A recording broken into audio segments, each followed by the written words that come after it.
Next हम लोग चलते हैं कि पहले वाले में हमने एक चीज़ को चेक कर लिया था कि कॉम्पिटेंसी हमने देख ली थी, तो सेक्शन 11 और सेक्शन 12 को देखा था, इसमें केस लॉ देख लिए थे। अब दूसरे सी पे आते हैं।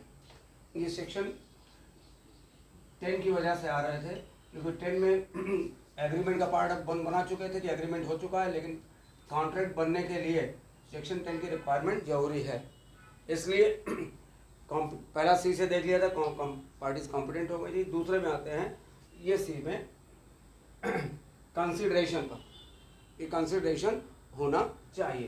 तो जैसे कंसिडरेशन होना चाहिए, सबसे पहले कंसिडरेशन को देखिए सेक्शन 2D में परिभाषित है। पहला काम कि कहाँ पर डिफाइन दिया है, तो डेफिनेशन क्लास में, इंटरप्रिटेशन क्लास में 2D में डिफाइन है कंसिडरेशन।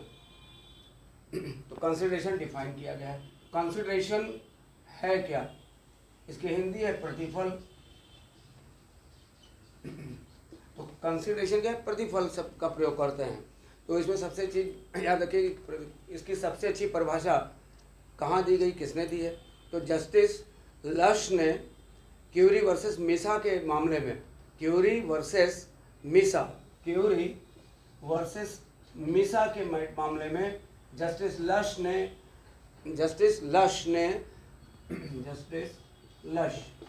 क्यूरी वर्सेस मिसा के मामले में सबसे अच्छी परिभाषा दी है। केवल एक वर्ड बोला है सिंपल कि कुछ मूल्य, वैल्यू होनी चाहिए, कुछ मूल्य या वैल्यू होनी चाहिए। तो पहली चीज कहाँ डिफाइन है, 2D में। सबसे अच्छी इसका परिभाषा कहाँ दी गई है, जस्टिस लश ने क्यूरी वर्सेस मिसा में दी है। दो चीजें हो गई। तीसरी चीज जो एक्ट है 2D की, जब आप लैंग्वेज पढ़ेंगे तो एक चीज याद रखिए कि कंसिडरेशन 2D में जो परिभाषित किया गया है वो तीनों ही तरीके से दिखाई करता है, past, present and future. Present, past, present and future, यानी कंसिडरेशन भूतकालीन हो सकता है, वर्तमान हो सकता है और भविष्य में हो सकता है। तीन चीज़ें इसमें और याद रखनी है कि कंसिडरेशन क्या है, पास्ट, प्रेजेंट और इस पर आपको मेंशन करना चाहिए। पास्ट कंसिडरेशन के ऊपर कंपटीशन वगैरह में इस पर अक्सर जिक्र होता है कि पास्ट कंसिडरेशन कैसा कंसिडरेशन है, अच्छा है, खराब है, इसे माना जाना चाहिए कि नहीं। तो इस पर दो बिंदु दिखाई पड़ते हैं, इंग्लिश लॉ में और इंडियन लॉ में। इंडियन लॉ में तो डिफिनीशन में ही दे दिया है कि कंसिडरेशन क्या है, the desire of the promisor और any other person has done, word use किया है। तो जैसे ही वो सबसे ही जाहिर है कि भारतीय विधि में भूतकालीन प्रतिफल को मान्यता दी गई, अच्छा प्रतिफल माना गया, किंतु इंग्लिश विधि में, अंग्रेजी विधि में ये अच्छा प्रतिफल नहीं माना गया है। कभी कभी आपको क्वेश्चन दिमाग में पूछा जाता है कि इंग्लिश लॉ में भूतकालीन प्रतिफल कोई प्रतिफल है कि नहीं, तो नहीं, वहाँ पर उसकी मान्यता नहीं है। बट इंडियन लॉ में जो कंसिडरेशन है पास, उसे मान्यता प्राप्त है, अच्छा प्रतिफल माना जाता है। फिर जो कंसिडरेशन है उसके जो तत्व हैं, इसेंशियल एलिमेंट्स हैं, उसमें एक एलिमेंट्स को इस पर देखिए, जब ऑब्जेक्टिव के पर्पज से देखते हैं एमसीक्यू क्वेश्चन में, तो पूरी डेफिनेशन पे ज़्यादा न गौर करके एक बिंदु पर गौर करिए, जिस काम को कंसिडरेशन प्रतिफल बनना है। कि मैंने कहा ये मेरा मकान है, क्या आप खरीदेंगे, तो ये जो कंसिडरेशन है मेरी इच्छा पर ही मूव करना चाहिए। दूसरा व्यक्ति को कहता है कि आप मेरा मकान, क्या ललित जी का मकान आप लेंगे, तो कंसिडरेशन जो बनना है वो किसकी इच्छा पर होना चाहिए, इस परिभाषा में जोड़ दिया गया है। कहता है consideration must move at the desire of the promisor. और ये देखिए प्रोमिसर वर्ड यूज किया है, तो जो प्रोमिसर और प्रोमिसी शब्द है सेक्शन 2C में परिभाषित है। प्रोमिसर और प्रोमिसी ये शब्द का जो प्रयोग किया जा रहा है धारा 2C में परिभाषित है। तो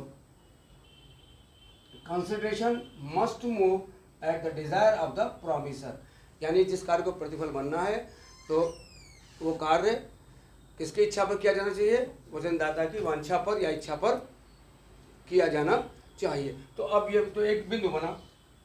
अब चूंकि कॉन्ट्रैक्ट ला है तो उसमें आपको कदम कदम पर केस ला पढ़ने को मिलते हैं। तो इस बिंदु पर एक केस ला आपको मिलेगा जो इसका निर्देशक यानी लीडिंग केस है। केस का नाम नोट करिए यहाँ पर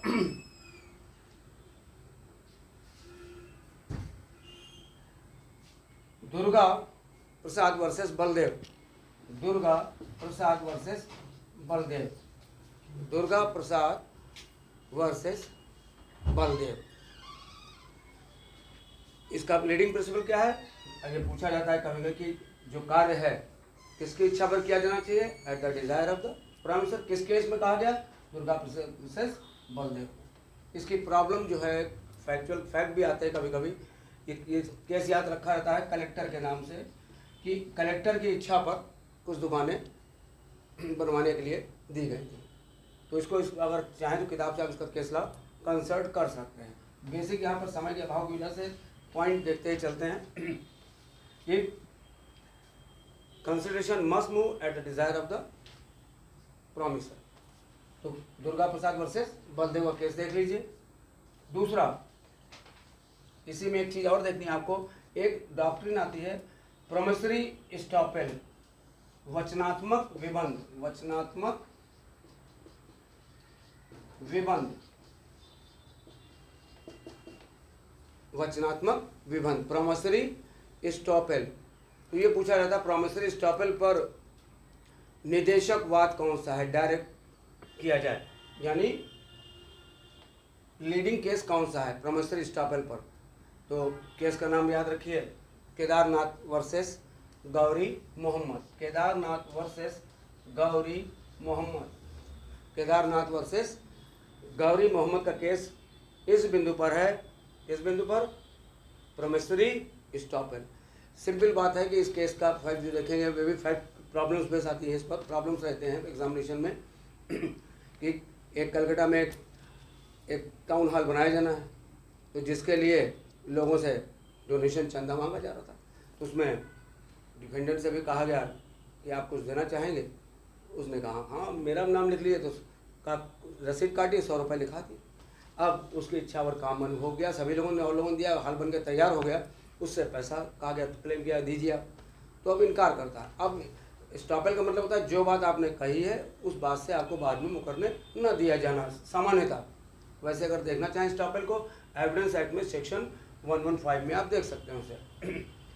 तो प्रोमिसरी स्टॉपेल, इस केस में ये निर्णय दिया गया कि आपकी इच्छा पर कार्य हो चुका है, अब आप बाध्य हैं, अब आप मुकर नहीं सकते हैं। तो प्रोमिसरी स्टॉपेल जो है किस केस में है? केदारनाथ वर्सेस गौरी मोहम्मद।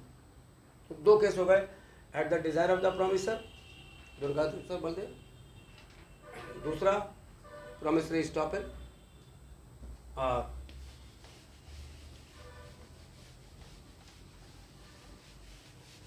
जब कंसल्टेशन पढ़ रहे हैं तो इसमें एक चीज आपको और पढ़नी चाहिए क्योंकि डॉक्ट्रिन ऑफ प्रिविटी ये बड़ा ही इंपॉर्टेंट डॉक्ट्रिन है। इसे कहते हैं संविदा की गुप्तता का सिद्धांत। संविदा की गुप्तता का सिद्धांत, डॉक्ट्रिन ऑफ प्रिविटी, संविदा की गुप्तता। जनरल प्रिंसिपल है कि लॉ ऑफ कॉन्ट्रैक्ट में देखते हैं जो ड्यूटी इन पर्सोनम होती है। ड्यूटी दो आती है, ड्यूटी इन पर्सोनम एंड रेम, जहाँ केवल व्यक्ति ही उसको लागू करा सकते हैं, व्यक्तियों के बीच कर्तव्य उत्पन्न होता है पर्सोनम, और जहाँ पर सारे संसार के विरुद्ध आपको अधिकार या कर्तव्य मिलते हैं तो ड्यूटी इन रेम होती है। तो इसका नेचर है ड्यूटी इन पर्सोनम। तो डॉक्ट्रिन ऑफ प्रिविटी, संविदा की गुप्तता का सिद्धांत, वो ये बताता है कि जो संविदा के पक्षकार हैं वही संविदा को लागू करा सकते हैं, अन्य कोई व्यक्ति, दूसरे शब्दों में इसका अपोजिट, अजनबी व्यक्ति संविदा को लागू नहीं करा सकता है। यानी stranger can not enter into the shoes of the parties, यानी जो संविदा का पक्षकार नहीं है वो संविदा को लागू नहीं करा सकता है। यानी तृतीय व्यक्ति को अधिकार संविदा को लागू कराने का नहीं है, केवल जो संविदा के पक्षकार हैं वही संविदा को लागू करा सकते हैं। डॉक्ट्रिन ऑफ प्रिविटी की बेसिक नियम है। तो इस पर आपको ये देखना होगा कि डॉक्ट्रिन ऑफ प्रिविटी जो है ये केस लॉ से इंग्लैंड में डेवलप हो रही है। तो देख सकते हैं कि इंग्लिश लॉ में डेवलपमेंट और इंडियन लॉ में। तो समय ना होने की वजह से थोड़ा केस लॉ इसको जिक्र कर लीजिए कि इंग्लिश प्रिंसिपल है। तो सबसे पहले जो डॉक्ट्रिन, अभी दो चीज़ें देखनी पड़ेंगी कि डायरेक्ट दिमाग में बैठाना है कि doctrine of probability leading case कौन सा है, लीडिंग केस कौन सा है, यानी निर्देशकवाद कौन सा है। तो सिंपल निर्देशकवाद के लिए Dunlop pneumatic tyre, Dunlop pneumatic company limited, या वर्सेस अगर लिखना चाहें सेल्फ्रिज कंपनी लिमिटेड, तो डनलप न्यूमेटिक कंपनी लिमिटेड का नाम बहुत ही फेमस है इसका केस का। हाउस ऑफ लॉर्ड्स का केस है। हाउस ऑफ लॉर्ड्स ने Dunlop pneumatic tyre tube company versus Selfridge के मामले में डॉक्ट्रिन ऑफ प्रोबेबिलिटी के प्रिंसिपल को इंग्लिश लॉ में स्टैब्लिश किया है। अगर सवाल दिमाग में क्लियर कर इस बात के लिए कि डॉक्ट्रिन ऑफ प्रोबेबिलिटी पर निर्देशकवाद कौन सा है, हाउस ऑफ लॉर्ड्स द्वारा किसने कौन से केस में निर्धारित किया गया, मान्यता दी गई, Dunlop pneumatic tyre tube company limited. ये आपका लीडिंग केस है। इससे पहले, इस केस से पहले इंग्लिश लॉ में दो केस डिसाइड हो चुके हैं। एक था डट्टन वर्सेस पूले और दूसरा ट्विडल वर्सेस एटकिंसन। डट्टन वर्सेस पूले और ट्विडल वर्सेस एटकिंसन। ये केस इसलिए याद रखने चाहिए क्योंकि ये डॉक्ट्रिन ऑफ प्रोबेबिलिटी से ही रिलेटेड हैं। कभी कभी मैचिंग करने के लिए आपको पढ़ना पड़ता है कि केस किससे रिलेटेड हैं, तो उसमें काम आ जाते हैं। और थ्योरी के लिए इसको इस विस्तार में पढ़ना चाहिए। तो डट्टन वर्सेस पूले, ट्विडल वर्सेस एटकिंसन, ये इससे पहले के केस थे। और इस केस में आकर डनलप न्यूमेटिक टायर के मामले में, डनलप न्यूमेटिक टायर के मामले में हाउस ऑफ लॉर्ड ने इसको एस्टेब्लिश कर दिया कि इंग्लिश लॉ में वही व्यक्ति विवाद ला सकता है जो संविदा का पक्षकार है, अन्य व्यक्ति नहीं। और इंडियन लॉ में इस प्रिंसिपल को, क्योंकि ये प्रिंसिपल जब यहाँ पर आया, इस पर यहाँ पर कंट्रोवर्सी रही, कई मामले आए, जैसे कि जमुना प्रसाद राम अवतार का केस आया। जमुना प्रसाद से राम अवतार, इस केस में इंग्लिश प्रिंसिपल को फॉलो किया गया है, डनलप न्यूमेटिक टायर के प्रिंसिपल को फॉलो किया गया है। और इसके साथ में, चूँकि ये प्रिंसिपल ऐसा है कि जब इसको विस्तार देखेंगे, क्योंकि प्रॉब्लम ये क्रिएट होती है कि जो बेनिफिशरीज हैं जिनके फ़ायदे के लिए किया जाए, तो क्या वो भी अधिकार रखते हैं संविदा को लागू कराने के लिए? नहीं। क्या कुछ एक्सेप्शन हो सकते हैं कि नहीं? तो इस संबंध में इंडियन लॉ में काफ़ी डेवलपमेंट हुआ है। जमुना प्रसाद का केस, तो इसके बाद प्रोमिला बाला रानी, ये भी केस एक डिसाइड हुआ है। और ख्वाजा हुसैनी बेगम, 1, 2, 3 केस। तो जमुना प्रसाद से राम अवतार में फॉलो किया इंग्लिश प्रिंसिपल को। प्रमिला बाली भी इसी लाइन पे चलते रहे। ख्वाजा हुसैनी बेगम ने एक्सेप्शन क्रिएट किए कुछ मामलों में। तो तीनों के निर्णय अलग अलग होने की वजह से अंततः MC Chacko versus State Bank Travancore के मामले में, MC Chacko versus State Bank of Travancore के मामले में क्लियर प्रिंसिपल कर दिया गया कि जो डॉक्ट्रिन ऑफ प्रोबेबिलिटी का जो प्रिंसिपल है, एक्सेप्शन के साथ में हमारे यहाँ लागू हो जाता है। तो सिंपल इस थ्योरी में तो बहुत एक्सप्लेन करना पड़ता है। यहाँ पर MCQ क्वेश्चन के लिहाज से डॉक्ट्रिन ऑफ प्रोबेबिलिटी का जो प्रिंसिपल है इंग्लिश लॉ में Dunlop pneumatic tyre, Indian law में MC Chacko versus State Bank of Travancore में इस्टेब्लिश कर दिया गया। तो इससे रिलेटेड केस लॉ आपके पूरे, ये केस लॉ इससे रिलेटेड हो गए और प्रिंसिपल भी क्लियर है आपके सामने। और कंसिडरेशन में दो चीज़ें और देख ली जाए। नंबर 1 कि कंसिडरेशन जो है, यहाँ तक क्लियर हो गया। अब कंसिडरेशन की इतनी इम्पॉर्टेंस है, अगर कंसिडरेशन ना हो किसी एग्रीमेंट में तो क्या होगा? तो कहते हैं न्यूडम पैक्टम वर्ड यूज किया जाता है, न्यूडम पैक्टम। सेक्शन 25 लाइए।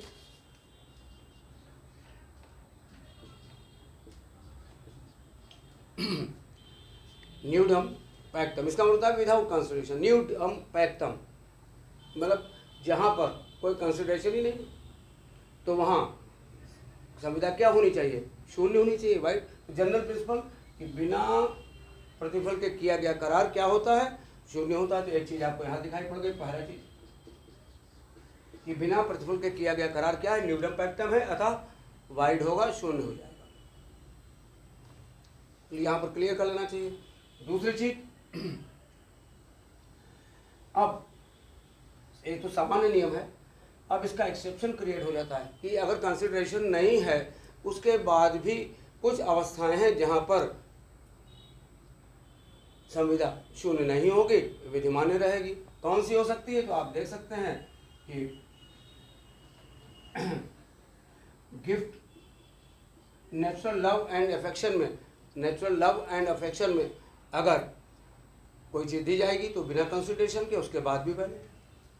Past voluntarily services, past voluntarily services, भूतकालीन स्वेच्छापूर्वक किया गया जो कार्य है ये भी बिना प्रतिफल के अगर किया गया है तो भी विधिमान्य है। ये याद रखना चाहिए। इसके एक्सेप्शन 25 में दिए गए हैं, बिल्कुल सिंपल है, बेरट में आप रीडिंग कर सकते हैं इसको इत्मीनान से। तीसरा, टाइम बार्ड डेट, समय अवरोधित ऋण, काला अवरोधित ऋण।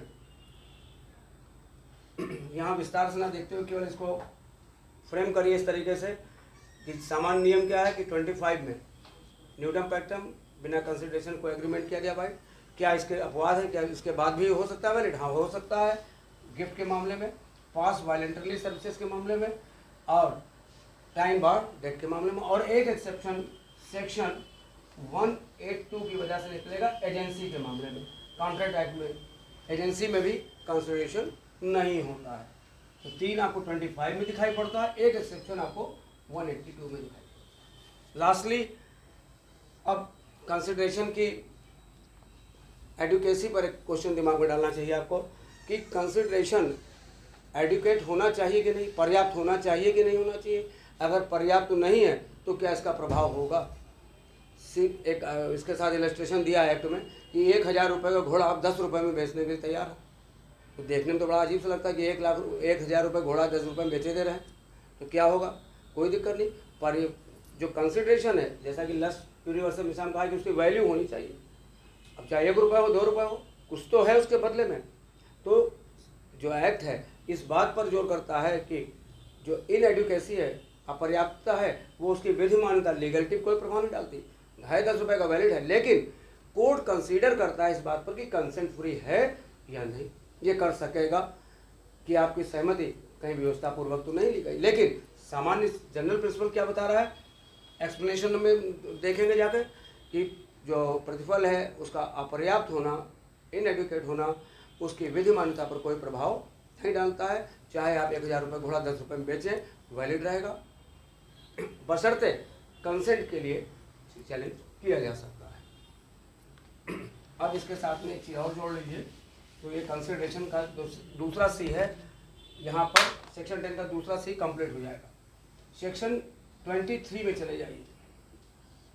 सेक्शन 23 में, क्योंकि कंसिडरेशन 2D में डिफाइन है, सिंपल उसके एलिमेंट्स देखें, फिर उसका प्रभावशीलता इफेक्ट देखने के लिए 25 में चलेगा कि नहीं होगा तो क्या प्रभाव। और 23 में इस बात को बताया गया जो कंसिडरेशन है, अगर उसका जो ऑब्जेक्ट है अनलॉफुल है, अगर कोई उसका ऑब्जेक्ट अनलॉफुल है, विधि विरुद्ध है या विधि के द्वारा रोका गया है, फॉरबिडन बाय लॉ है, फ्रेडुलेंट है, तो 23 से लेकर जो 30 तक वो सारे एग्रीमेंट एक्सप्रेसली वाइड डिक्लेयर किए गए हैं और वहाँ पर आने की वजह से ये वाइड हो जाएगा। अगर कोई कंसिडरेशन और उसका ऑब्जेक्ट अनलॉफुल हुआ जा रहा है, मैं आपसे कहूँ कि आप जो हैं मैं आपको 1 लाख रुपए दूंगा, आके पड़ोस में ये रहते हैं, आप इनकी साइकिल हमको ला के दे दिए चुरा के, या इनके हाथ पर जो है तोड़ फाड़ दीजिए, तो ऐसी कंडीशन में फॉरबिडन है एक्ट बाय लॉ ने उसको मदद किया है। और आप ऐसे किसी कार्य के लिए करेंगे तो उसका जो कंसिडरेशन है अनलॉफुल है। और इमोरल भी अगर है, अनैतिक भी है, तो भी ऐसा कंसिडरेशन तो है, लेकिन कंसिडरेशन कास्ट हो रहा है। कैसे हो रहा है, उसका ऑब्जेक्ट जो है डिफीट हो रहा है, विद के विरुद्ध हो रहा है, इमोरल हो रहा है। इमोरल पर एक केस है, इंपॉर्टेंट है थोड़ा सा, पियर्स वर्सेस ब्रूक्स का। पियर्स वर्सेस ब्रूक्स का केस है, इंग्लिश केस है, पियर्स वर्सेस ब्रूक्स। एक 4 घोड़ों की गाड़ी थी, उसको एक प्रोस्टिट्यूट के बिजनेस करने, प्रोस्टिट्यूशन के बिजनेस करने के लिए एक जो वुमेन थी, प्रोस्टिट्यूट वुमेन थी, उसने किराए पर ली थी। तो उसका किराया ना अदा करने पर केस फाइल किया गया था। तो क्वेश्चन ये उठता है, उसका जो कंसिडरेशन है अनैतिक कार्यों के लिए प्रयोग किया जाना था, कोर्ट ने उसके लिए करार को वाइड डिक्लेयर किया। तो मेन बेसिक क्या है, 23 का इफेक्ट क्या है, 2D डिफिनीशन दे देगा, 25 इफेक्टनेस बता देगा, 23 ये चेक कर लेगा कि उसका ऑब्जेक्ट तो नहीं गड़बड़ा। अगर इसमें किस दिए गए, अगर अनलॉफुल है, इमोरल है, फ्रॉडलेंट है, जो तो इसके लैंग्वेज देखेंगे आप, तो उसके अनुसार से वो वाइड हो जाएगा। अतः कंसिडरेशन से रिलेटेड इतनी चीज़ें आप देख सकते हैं और इसकी रेट कैसी है। ठीक, इसके बाद नेक्स्ट कंटिन्यू करेंगे नेक्स्ट लेक्चर में कंसेंट वाले क्लास को। तो इसे यहाँ पर हम आज क्लोज करते हैं, नेक्स्ट अगले में।